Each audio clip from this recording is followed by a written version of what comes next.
Hi friends, welcome to Life with Leverly. I'm your host, Brittany Sjogren. I'm excited to share my heart with you beyond the 15 seconds we get on Instagram. Grab an iced coffee and let's do life together. Hello, hi friends. Welcome back to today's episode of Life with Leverly. I am so excited to have one of my very best friends on the podcast today. I think Anna is like one of the most requested podcast guests. So I'm so happy to have you on the podcast, Anna. I'm so excited, giving the people what they want. I feel like this is a long time in the making. 100%. Way overdue. Way overdue. And the fact that like, even just like the podcast in general was a concept that we came up with when you worked for Beverly Gray. Yeah. It's so crazy that it's like happening now. I know. It's amazing. So before we get into all the good stuff and like the juicy fun things about you and I and our relationship and friendship, I would love if you could give our listeners just a little bit of background about who you are, where you're from, where you live now, and just a little bit about Anna Page. Yeah. So I am originally from Georgia, Atlanta, north of Georgia, Marietta. I call it Atlanta because it's just easier sometimes. Mm-hmm. And I was born and raised there. I'm the youngest of 8 kids, which as much as that's like not a personality trait, it kind of is.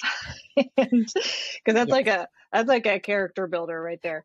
So I have 5 sisters and 2 brothers, and I lived in Georgia my entire life until recently, actually 3 years ago yesterday. My husband and I, Nathan, I know, isn't that wild? 3 years? 3 years. That's so crazy. I know. We decided to uproot our lives in Georgia and everything we had known and all of our friends and family and move to New York. It had been a pipe dream for a long time. And so we just decided, you know what, why not? We've been married for almost 8 years. It'll be 8 years in October, which is also crazy. Well, we got married when we were like infants. Mm-hmm. We were 21. And so we just kind of were at a point in our lives where we're like, we're not quite ready to settle down here. It had always been a pipe dream. So we were like, let's see if we can make it happen. So we took our dog and we moved to New York City. So now I'm a resident of the Upper East Side and we love it. Just living out all of your dreams, honestly. Yeah. Trying. I still remember when you came to me, it was like in January, I think of 2019. And you were like, so we're really like considering this when our lease is up at the end of the summer. And I was just like, that's so exciting. I always knew that that would happen. Like you guys, ever since one of your first trips to New York, you and Nathan were like, that's where the dream started. And then like a few years later, you guys followed your dreams. Yeah, it was crazy because I think at different times in our marriage, we both had wanted to do it. So like right when we got married, Nathan was like, we should move to New York. And I was like, you're crazy. First of all, we don't have any money. We cannot afford to move to New York. Secondly, like, I don't want to leave our friends and family. Like, I'm just not there yet. And then a couple years later, I was on that track and he was like, no, I feel like we're in a good place. And then we kind of finally got to a place where we were like, is this potentially like what's next? Like it was kind of either we settle in Georgia and, look at buying a house, but we had no idea where we wanted to be. We weren't ready for kids yet. And so we were like, this is probably the best time to do it. And every time I visited New York, I always tell people like, it's either for you or it's not. And I feel like, right away. It's not a test scenario where you like go a few times to figure it out. Like you just kind of know. And every time I left New York, I was like heartbroken when I would visit. I'd be like, I just feel like I'm supposed to be here. And so it was not an easy decision to make and to figure out, but we just knew that if we didn't do it then, we probably wouldn't ever do it because life gets busy as things move on and you get settled. And so we were just like, let's make it happen. So we did. Yeah. I feel like when Anna and I traveled to New York together, I guess I got invited to join in on the like Christmas trip, which was a trip that, who did it originally start with? Me and my sister Laura and our husbands. Okay. And And then then they got kicked out quickly and it became a girls trip. the boys got kicked out. And Yeah. then it was you, Laura, Mary Margaret, and Leah. Yes. And then it turned into you, Laura, Mary Margaret, and me. Yes. And then, yeah, so it's been like a few versions of the trip, but I feel like you were always the common denominator leading the pack in this trip. I was like, I'm going to New York at Christmas with or without all of you fools. So it's happening. And I feel like every time we went on this trip or anytime to New York, Anna had like the trip planned out. She knew exactly where we were going. It was like she was the New Yorker who was on the trip with us, but like the ringleader and the like confident walker on the street and hailed a cab, no problems. And like, we're going this way. You just were always so confident with the directions. So it was like bound to happen that this was just going to be part of your life. Yeah, 100%. And I just felt like I just felt like I belonged here. Like every time I was here, I just felt like I fit in with like the busyness and the chaos and, you know, all the craziness that is New York City and the energy of it. And it just always like made me feel so alive. Yeah. So we'll get back to New York in just a second because I want to kind of go in like a timeline so it makes a lot of sense. So I guess let's back up a little bit. Do you remember where we met? I think you and I met through Laura. Through Laura, I can't remember the first time that we met because was it at like a dress up event or was it like, did I just come to like a dinner I think I don't remember. I think that was the first time we officially met in person. I think we had chatted and stuff before, but yeah, when I worked at Dress Up, I had you come and speak on like, and you and Laura both speak on like a panel. Yeah. Oh my goodness. And that was the first time we like officially met. Yes. Okay. It's so wild. So Laura Godfrey, she's also an influencer and we became friends kind of like when we both started out. And then you and her were obviously like always doing stuff together. And so like if you were following along with Laura, she always did this like Monday night girls night with you at your apartment or wherever you guys ended up for that night, like watching The Bachelor or The Bachelorette. Yep. And so then I kind of got introduced to you through her. And then you worked at Dress Up doing their social media. And then I feel like we just kind of started doing our like dinner dates at El Felix back when it was El Felix, RIP. So good. I'm sure like what you would do for some like queso dip right now. Oh my gosh. New York has like queso fundido and it's tragic. Not the same. No. So we met there or kind of got to know each other more there. And then I feel like I didn't really get to know you like super well until our first New York trip. I know, which is so funny because normally I feel like from the moment we met, I really do feel like it was an instant click though. Like it was just kind of like, all right, you're my person. Like we're our people. Like we just got along great. And because I feel like you have to know someone a certain level to travel with them. Like that takes a certain level of like, okay, we're on the same page here. And so I think that like once we realized that, it was kind of a no-brainer that we just clicked so well. So then we went on that trip together in 2017. Yeah. That's because that trip is when like towards the end of it, I think you were already like ready to leave your job.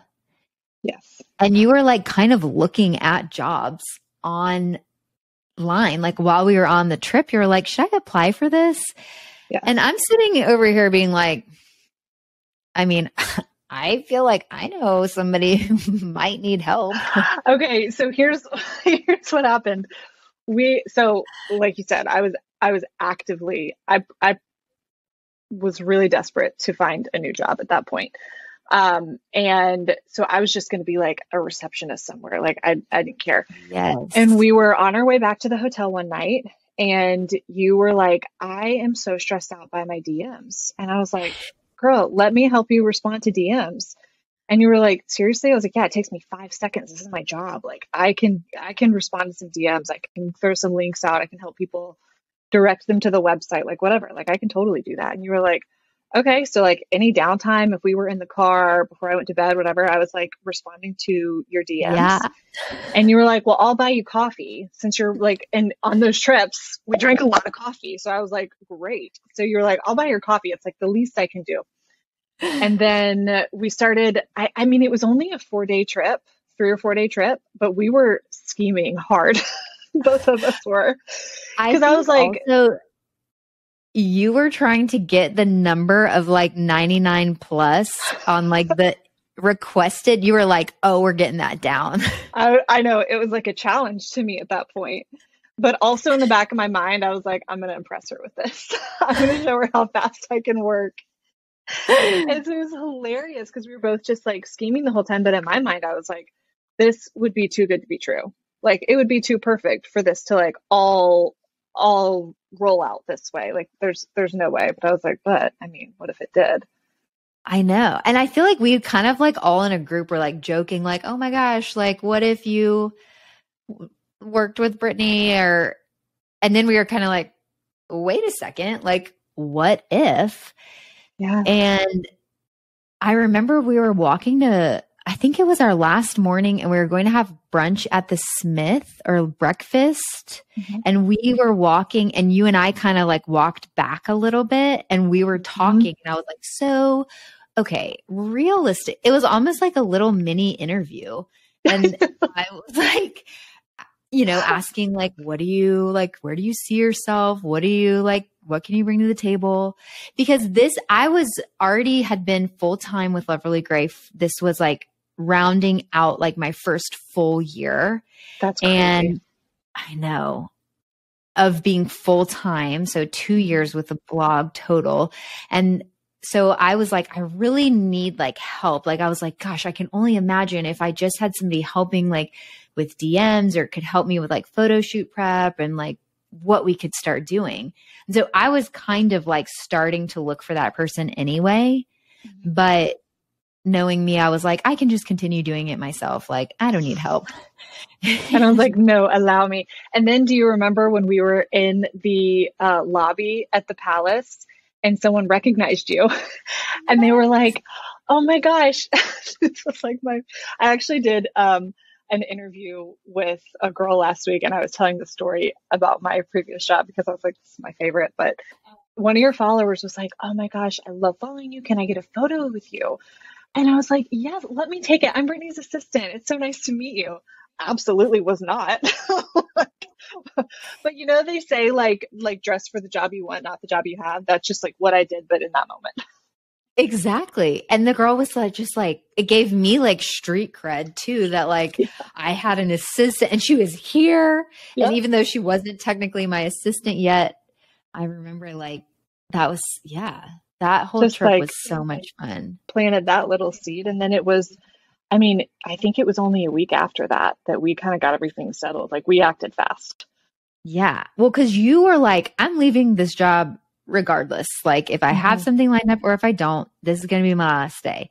Yeah. And so I remember getting back and like going to Chris and making a case as to like why I should or could even hire you and, you know, what all you would be doing and all of this stuff. And then it was like 2 weeks later and it was like your first day. Like you literally got back, you put in your 2 weeks notice. We got everything done. Yeah. I also like went in and quit and then picked up Chick-fil-A and drove to your house. And I was like, can I start now? Yeah, exactly. I was like, sure. I mean, we've got some stuff to prep for the weekend. It was holiday, so it was perfect timing. Yep. Oh my gosh. And then, so Anna worked, it was like 1.5 years before you moved to, because you worked the full 2018 and then like the first half of 2019. And then in the end of like this time of year in 2019 is when you guys moved. Yeah. It's so crazy. And I think about everything that we accomplished like in that 1.5 years. I know. Well, and it was cool too, because we were in a lot of ways, like we had systems down, but we were making it up as we went. Like it was just the two of us. There was no one, no agency, there was no reps, no help. Like it was just Like the two of us. have management at that time. It was like, we were like, hey, like, let's work with this brand. Okay. Start typing this email and let's pitch something or come up with it and it was so crazy. But also in the industry at the time, and I feel like this is still kind of the case, like there's no rules really. You're doing it yourself and paving the way, and you're doing what works best for you, but you're figuring out like, what does that even look like? I mean, everyone is like flying by the seat of their pants. Like even people that are super established, because you have to be, because the industry changes literally daily, and what is required of you changes daily, and the platforms change daily. So you kind of like have to have that mentality or else it won't work. Yeah. So what was it like in the early days of working for Leverly Gray? So I actually was just thinking about this. I remember the first campaign that I did with you was for Etsy.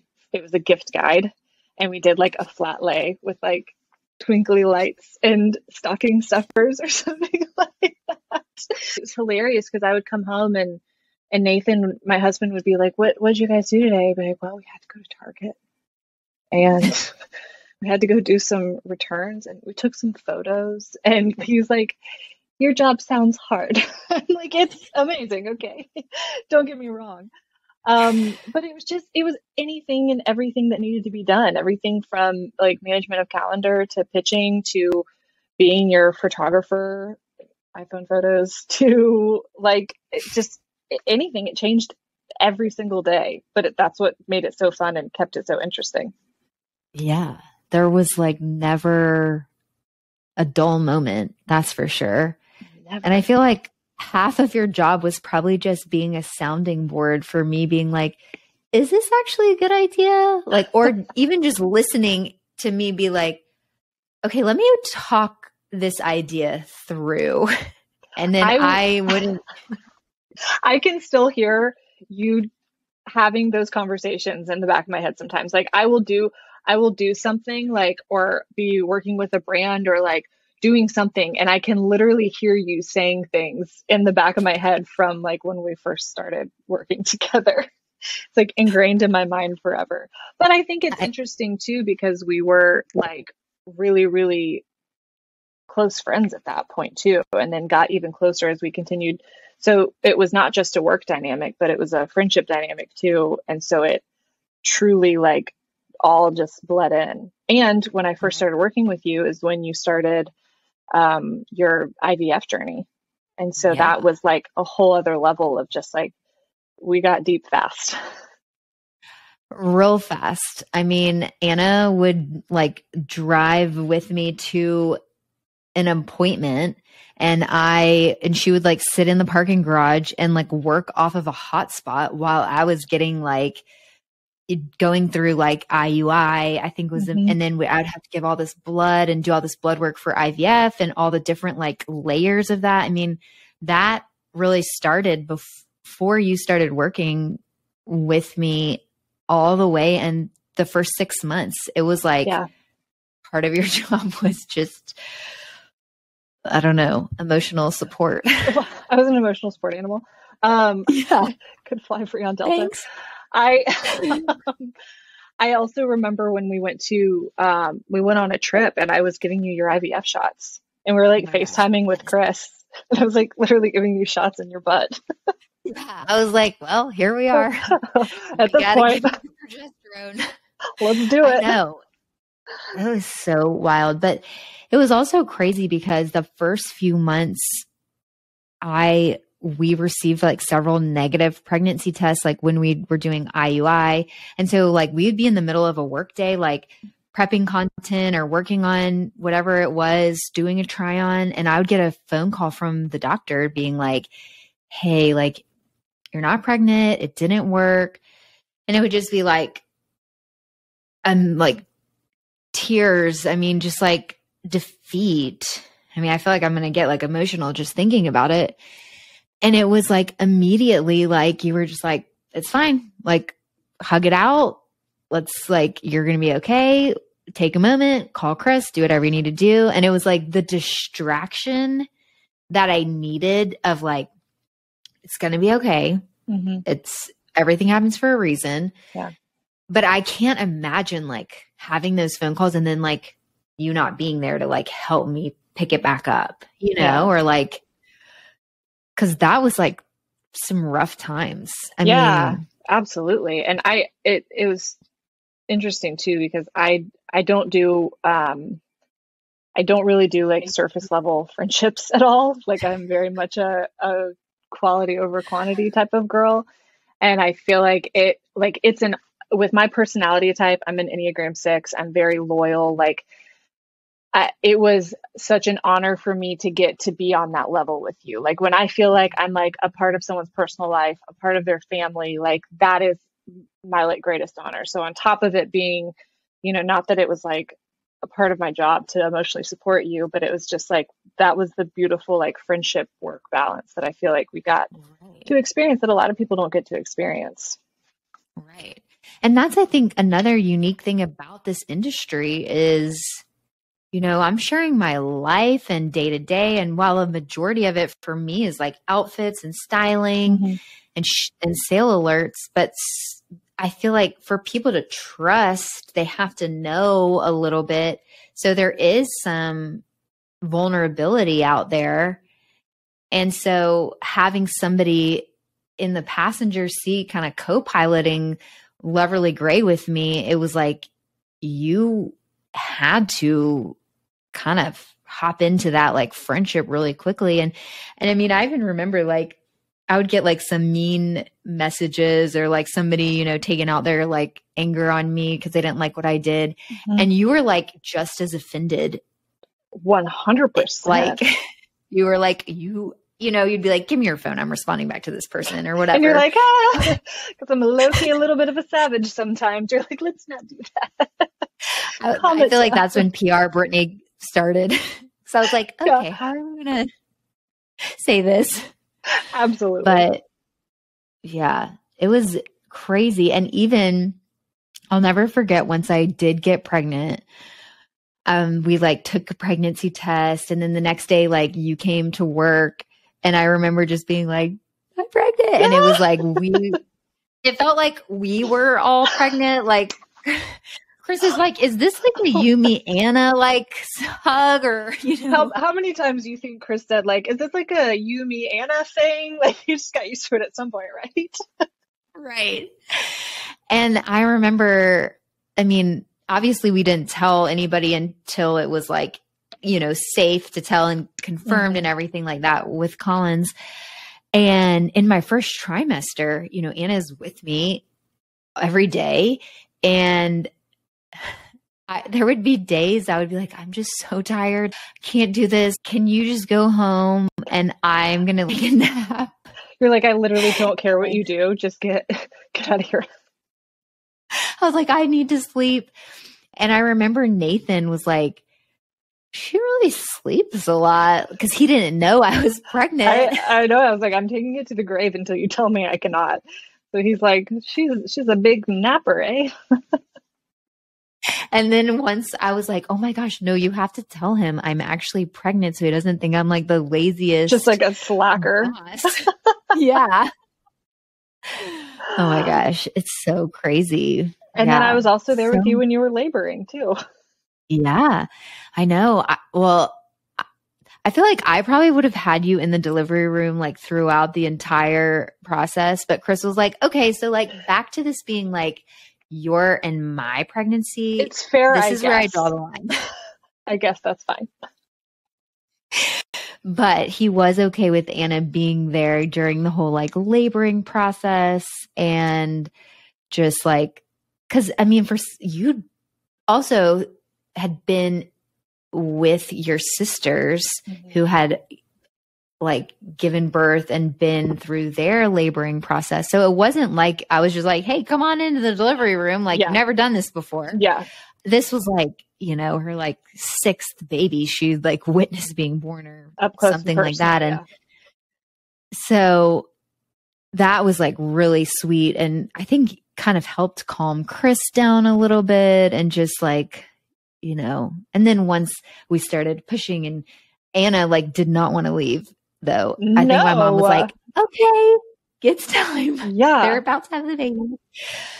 But yeah. And then Collins was with us for, the first 6 months. Yeah. She was our little sidekick which was crazy to be like,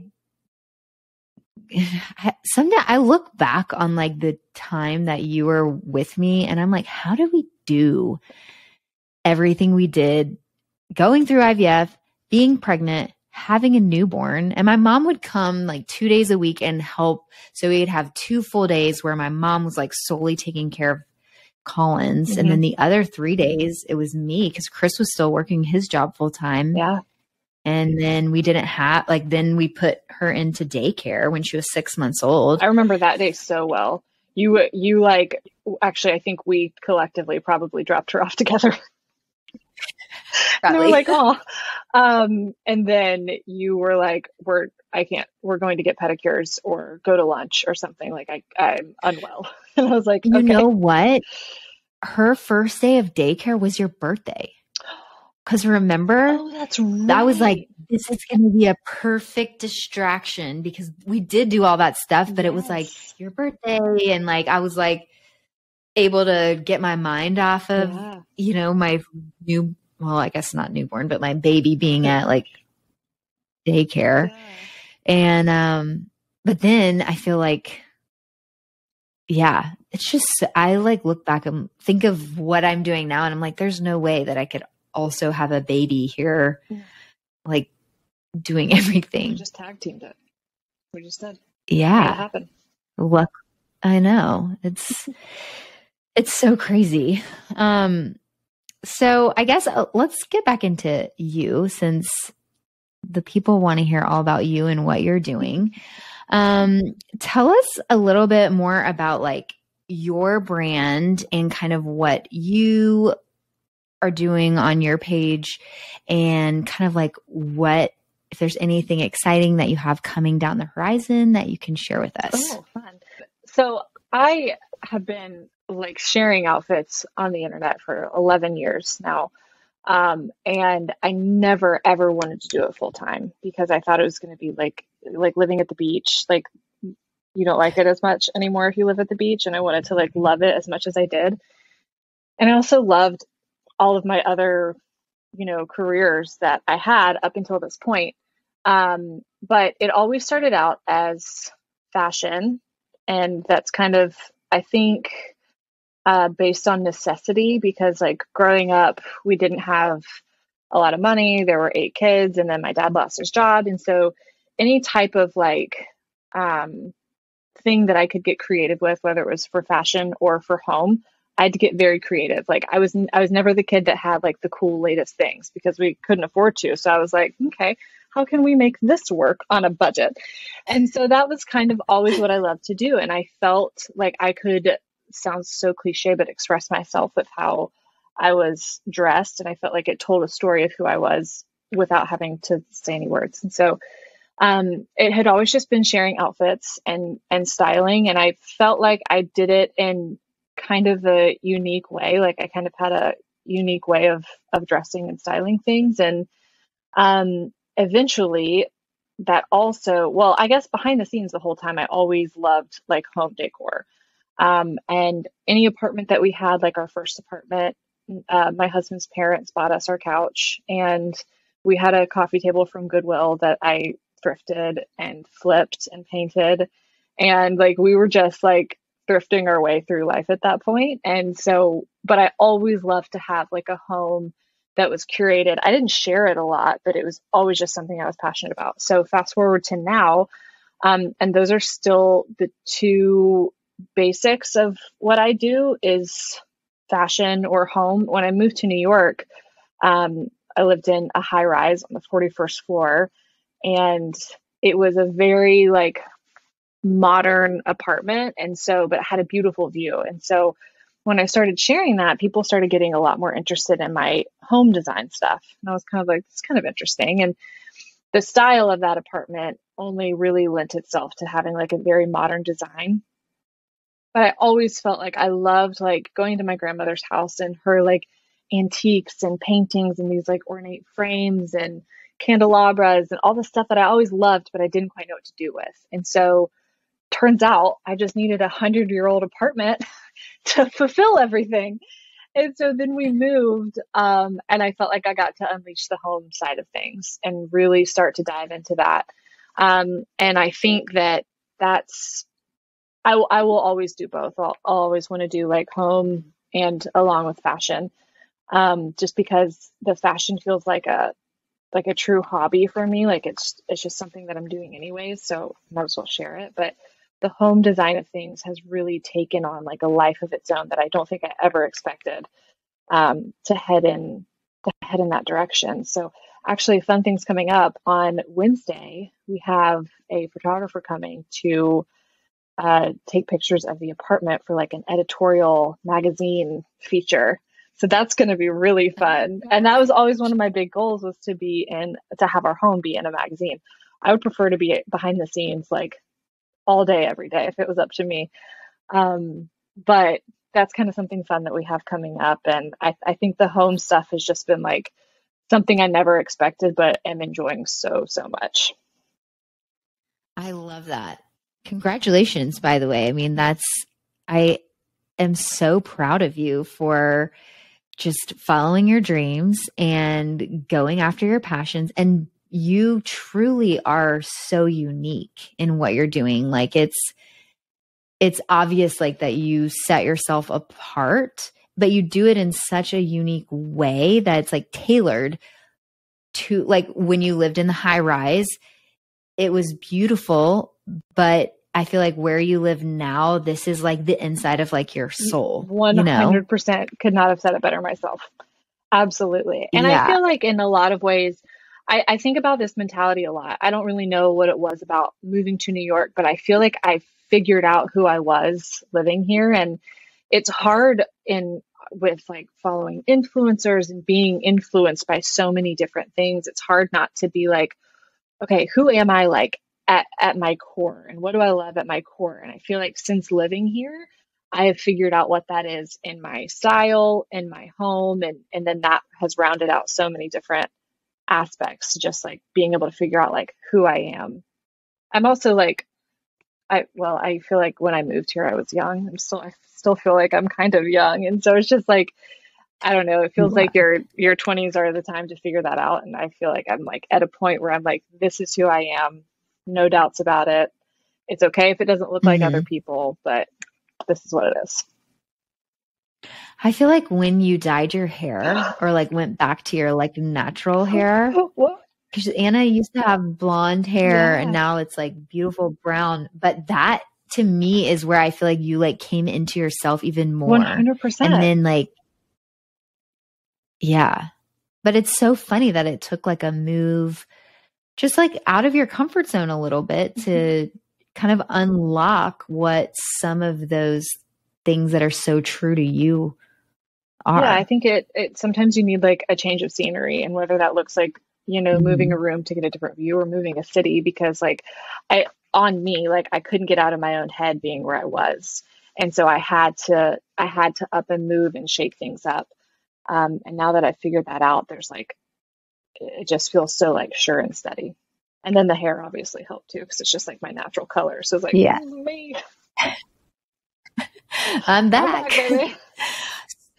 So who would you say would be your ideal follower? So maybe like the people who are listening, who would you say would like benefit from following you? Or like if somebody is looking for XYZ, like what would that be that you could offer? I'd say someone who appreciates classics, that's in wardrobe or in home design, with like a little bit of spice.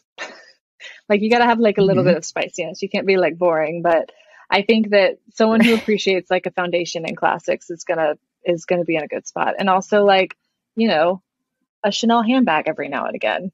I love me, which like your people are the same way. I think someone who's rooted in classics would appreciate what I have going on, a little bit more of a traditional soul. I consider myself like 29 going on 65. So maybe anyone else who relates to that too.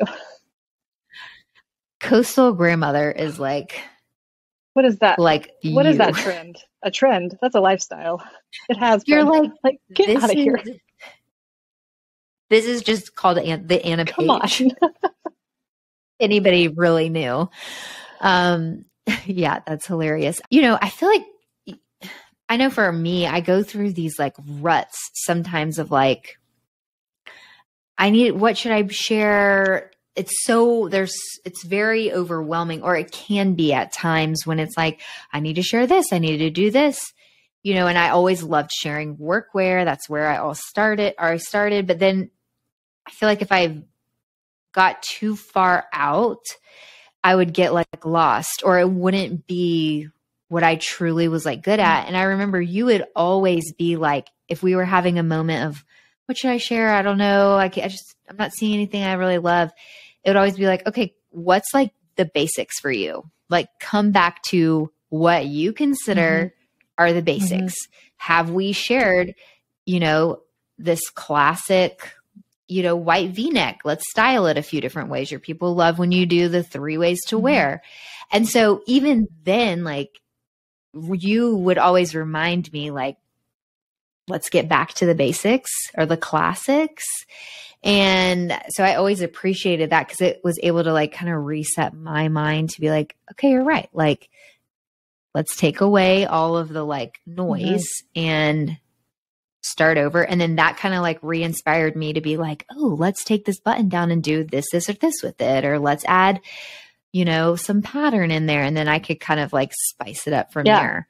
But I feel like that's really been true for you, like throughout entirety of sharing outfits. Yeah. I mean, it's so easy to be an internet person, and be seeing so many other ways that people are doing things. And if you're not careful, you can look at that and be like, well, none of us really know what we're doing.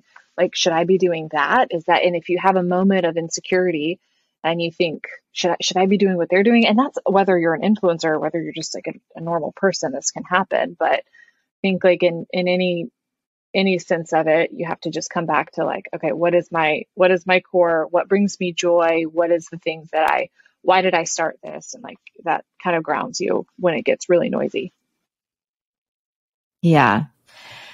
It's been really fun to watch you live out this New York dream. And I feel like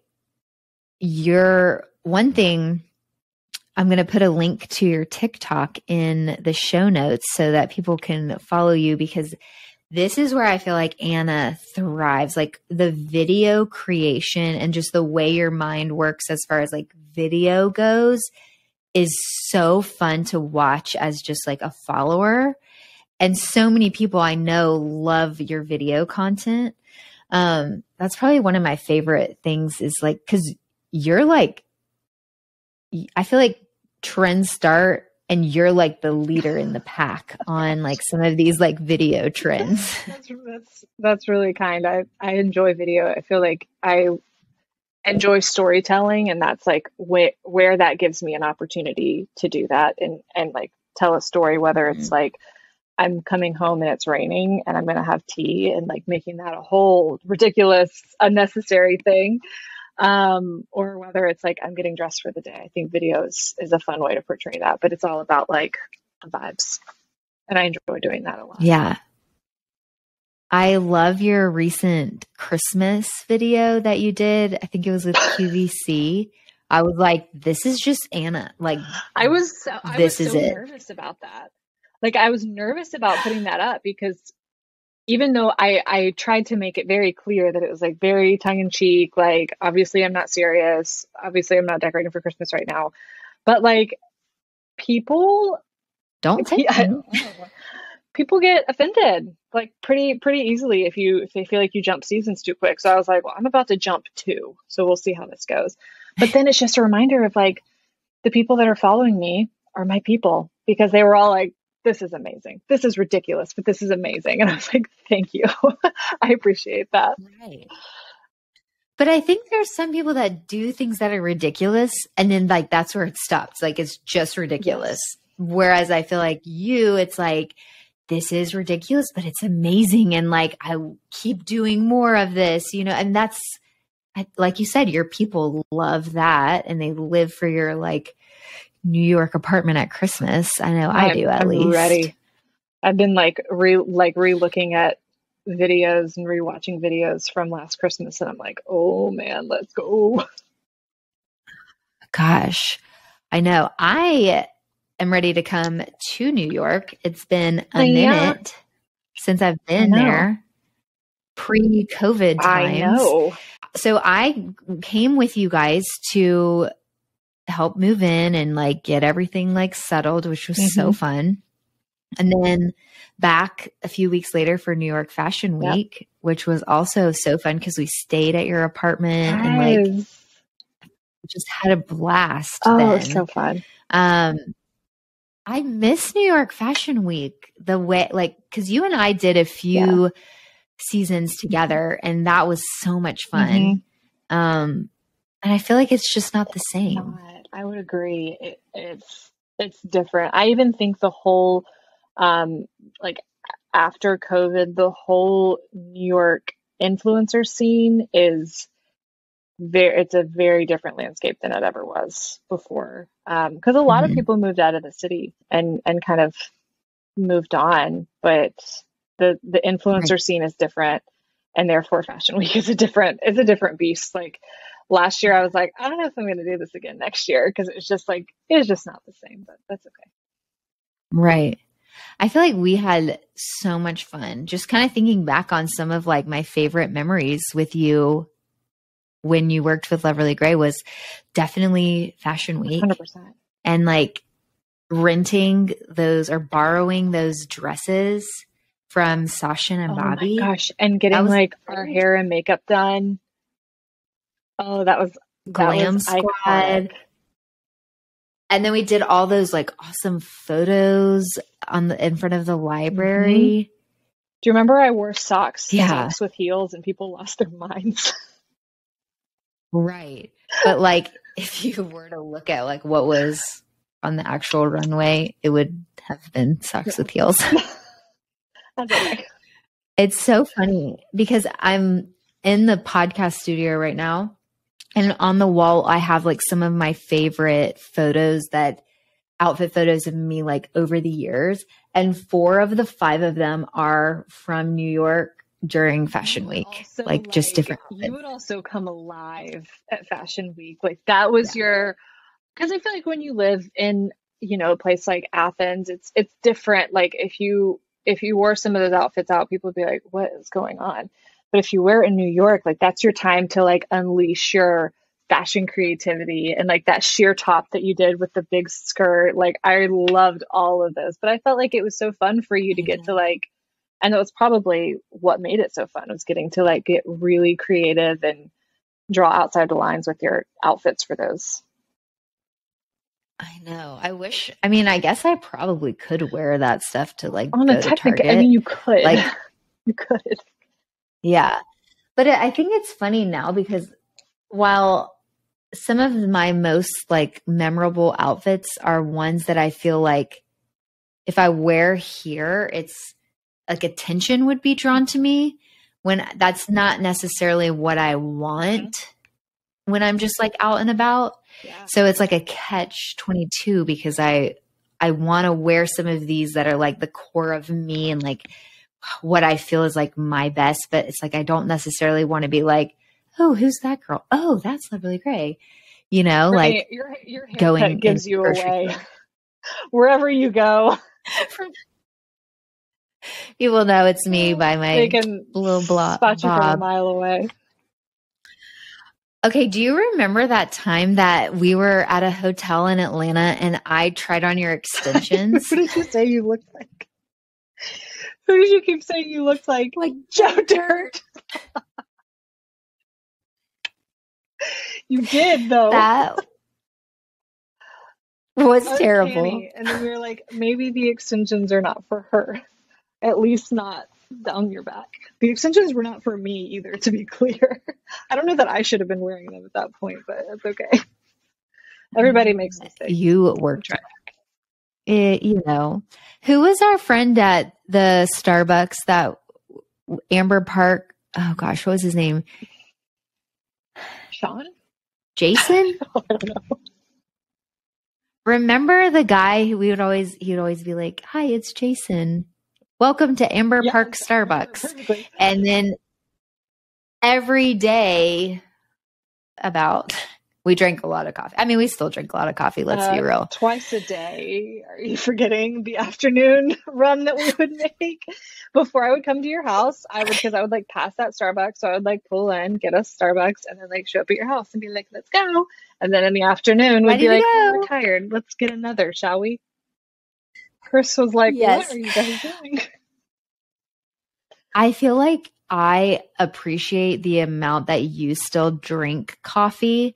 Like I love on your stories when you're like afternoon pick me up and it's like a different cute spot around New York. And I'm like, thank you that she is still as into coffee as I am. I'm not the only one who's like drinking all this coffee all the time. Yeah, forever and always. I just like the lifeline. That's obviously how we connected at the very beginning. Here, answer my DMs. I'll pay you in coffee. Is there any better way to be paid? Absolutely not. I would still be paid in coffee. Remember that trip? It was the same time that I was like, I didn't have the Starbucks app on my phone. Yes. And you were like, okay, you clearly need me to help you. 85-year-old woman. I was like pulling out my debit card. And she's like, what is this? Where's your Starbucks on your phone? It's embarrassing, honestly. I probably still had the physical like gold card that they would like swipe. Listen, those were a status symbol. I miss those. I know. All of this spawned from my mom. She was such a big coffee drinker. She got the gold card in the mail like at the beginning when you could like first get it. And she loved that thing. And I was like, I will follow in your footsteps. I will be like you. I will do good by you. I will do good by you. Yeah. Oh man, it's so funny. Well, any other fun stories or anything we want to talk about before we wrap it up? Oh man. I don't think so. We covered all of it. All the stuff that I was thinking of. I'm sure there'll be a part 2 or 3 or 4 as we could always have fun conversations. And maybe next time you come to Georgia, we could do like a live podcast. That would be fun. Yeah. That would be so fun. And we could have, people could ask questions and we could do like a live report. I mean, as far as some people think I still work with you, like I literally got a message last week that was like, are you still working with Leslie Gray? And I responded, I'm like, yeah. So, because it was, you're like, I do.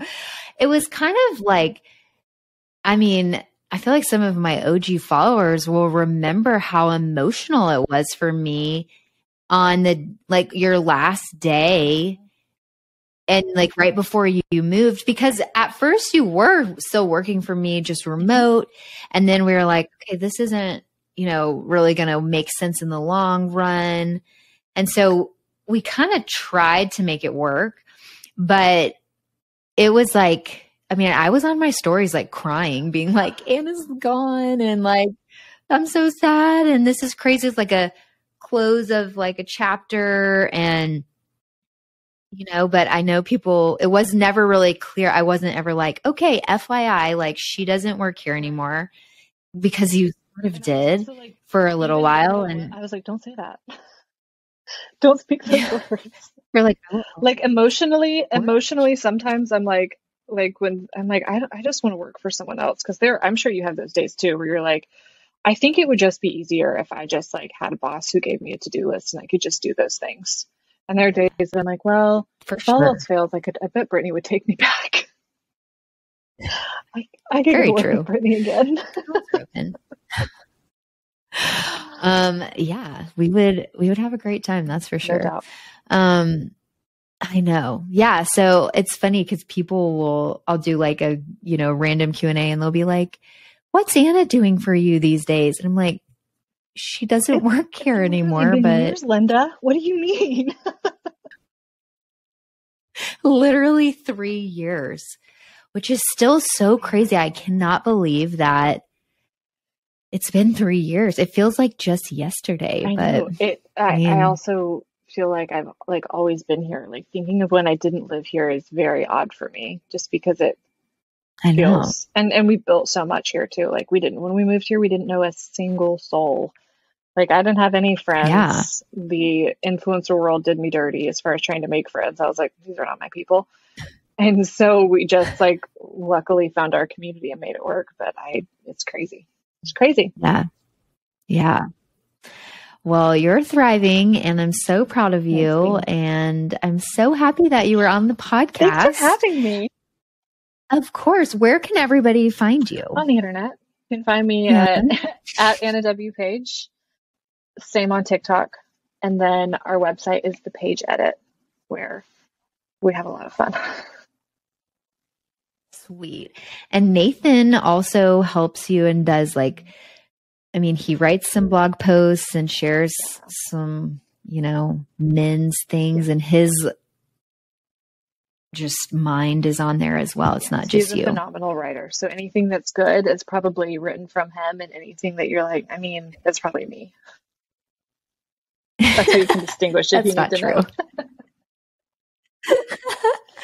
Well, I will leave all of the ways that you guys can find Anna in the show notes. And Anna, again, thank you so much. I love you. I'm so happy that you were on the podcast today. Thank you for having me. All right, friends. Thanks so much for joining us today on Life with Loverly. We will see you next week. Same place, same time. Thanks for listening to today's episode. If you enjoyed this podcast, please rate and review on the platform you listen on. It truly means the world to me. And don't forget to follow along on Instagram at Life with Loverly. Until next time.